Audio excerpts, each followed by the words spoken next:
Surgical mesh products have been causing problems in patients for years, depending on the brand and the type of mesh used. But now new complaints are emerging about a surgical mesh that was initially viewed as a safer alternative to artificial material. Joining to talk about this is Tim O'Brien.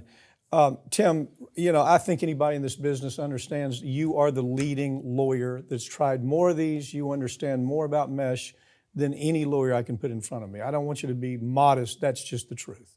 Your results have been incredible. And your results really have been centered around artificial mesh, and you've gotten incredible mesh. This is a different deal, though, isn't it? This is brand new for you to take a look at and for you to say, how do I go to trial with this case? Right. This deals with a biologic mesh made by Integra. And the chief brand is SurgiMend, but we by and large stayed away from the biologic meshes because I frankly thought that was the future, the safer future for where hernia repair and other soft tissue repair was going to go. But as it turns out, I got a call from a client in Mississippi, and the more I looked into it, I said, you know what? This particular company and its particular products need to be explored. And so as I peeled back the layers of the onion, I realized this company is not one of the good actors in terms of the biologic meshes that we all know are such an important part of the armamentarium. In other words, you favor, obviously, anybody that knows this business would favor biologic mesh over the completely artificial mesh, which started off basically as fishing line that they were using in human bodies.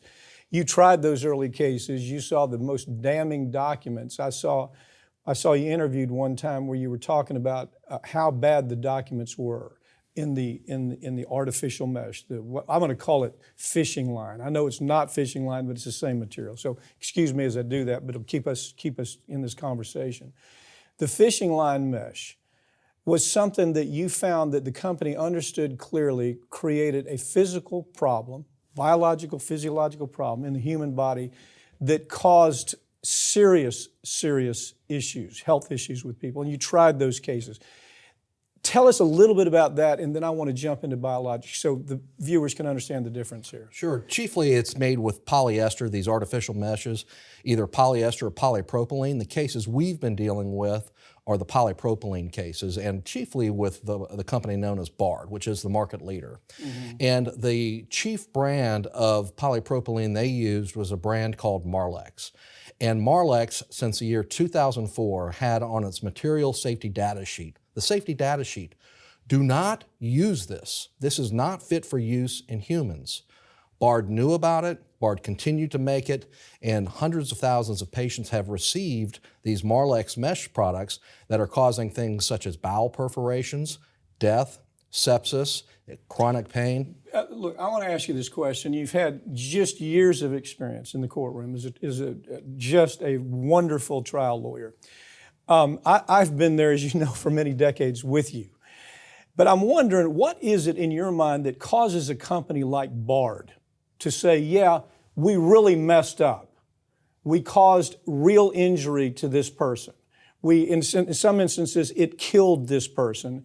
And they still aren't willing to come to the table, carry on a conversation and say, how do we deal with this problem? How do we fix the problem? And how do we compensate these people that we just caused huge physical suffering for?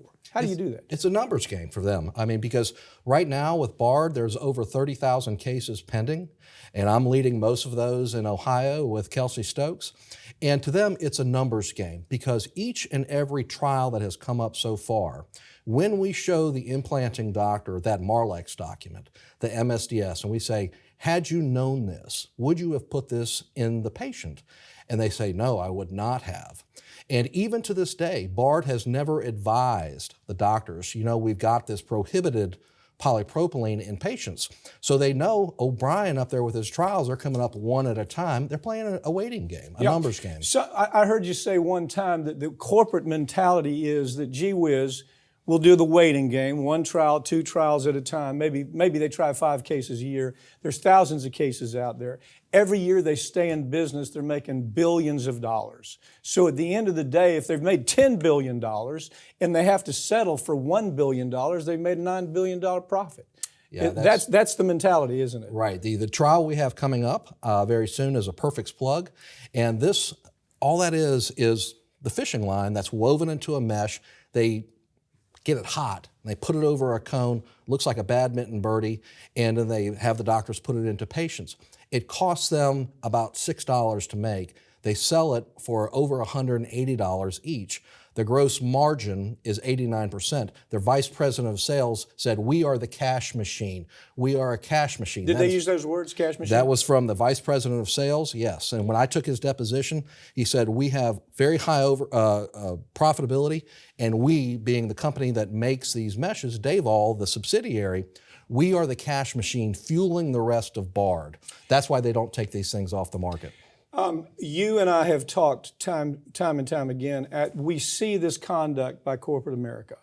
It's sometimes akin to just manslaughter. I mean, there's no other ways you can describe it. When people die with various products, people die. The company knew the chances of that person dying, projecting that that person would die somewhere down the line, are horrendous. The numbers are horrendous. Department of Justice doesn't do a thing about it.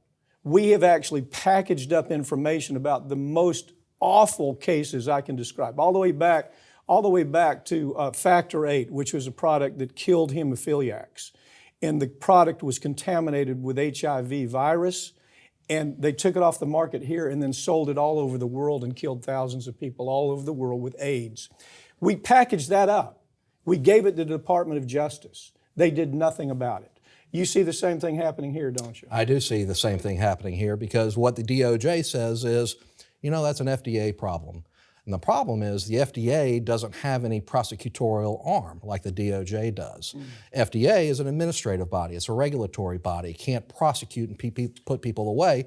So the FDA, underfunded, under-resourced, undermanned, is left to regulate all of these tens of thousands of hernia mesh products and other implants, and really not have the people to do it. So what does that tell us? It tells us they are not looking to make work for themselves, and it takes something outlandish like the Integra SurgiMend situation for the FDA even to come to your door and says, maybe we better take a look around. Okay, so as you go forward with the mesh case, the artificial mesh case, you'll be feeding that, government knows about it, you'll be giving them that information.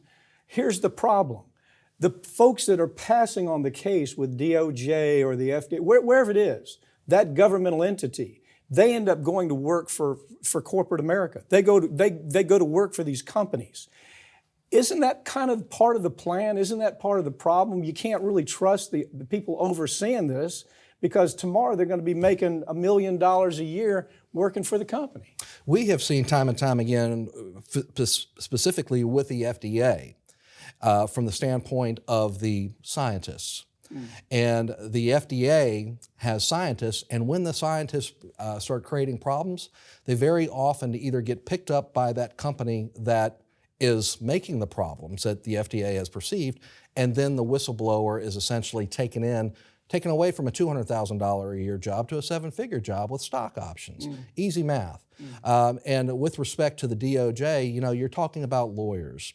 And with regard to my experience has been, there are not enough lawyers, careful lawyers at these companies to really prevent that. And look at how, this may just be more than a check.